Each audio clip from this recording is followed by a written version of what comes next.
backpack there about public speaking.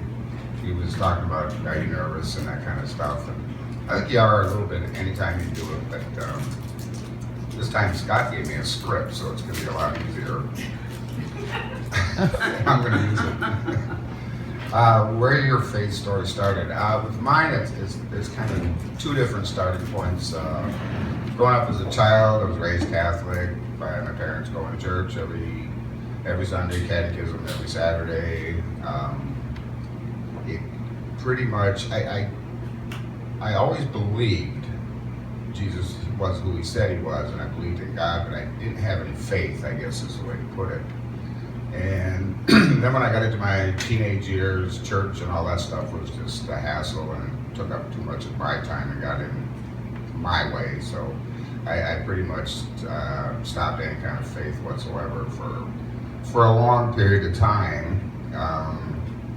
And the next question is, where has it been difficult? Well, it probably started right then and there, because that's when my drinking started. And for probably a good 40 years, I was progressing into alcoholism, and that was my God, and that was what I had my faith in, was the bottle. So I was nowhere near Jesus or God anymore during that time. And then the second part of my faith probably started out. I don't know what led me to it, but I went into the Salvation Army Rehab Center, and when I got there, I don't know what it was, but something kind of just came over me and said, just surrender, just quit trying to do things your way, just do whatever they ask. I met a gentleman in there who became my spiritual mentor, and he was able to explain God to me in a way that the Catholic faith never could, to understand him. And it was all about God's love. And that just kind of kick-started everything with me. I didn't know much about the Bible. I knew the main stories and stuff like that, but I need a spiritual coach, because if I don't have one, I'm going to interpret it my way, the way I feel it needs to be done, and that doesn't work out too well for me. So anyways, my faith just, while I was there for that 6 months, just grew and grew. And when I got done with that program, Kent asked me, I'm going to back up a little bit. While I was there, you had to go to a church somewhere, and I found out there was this church that was only about 4 or 5 blocks away from the center.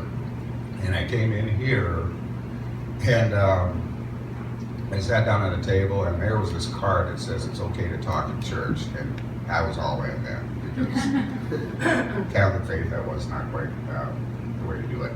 But then when I got out of the program over there, I started reading. Kent started giving me a lot of stuff to read. It helped me with the Holy Spirit. It helped me with my faith. It helped me get to know. He told me to stay in the Gospels for my first year, and that was great advice for me.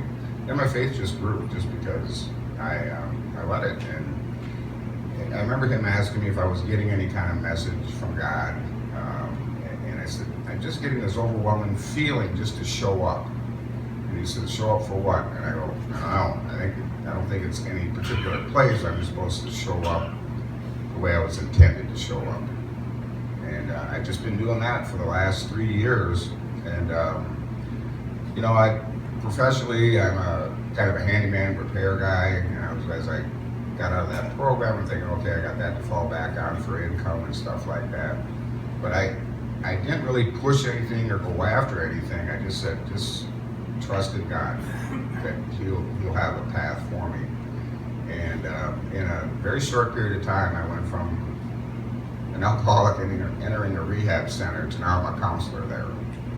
And that was not on my radar whatsoever as far as what I was going to do in life. And so I'm just going to keep letting Him drive, because when I did, it didn't work too well. So.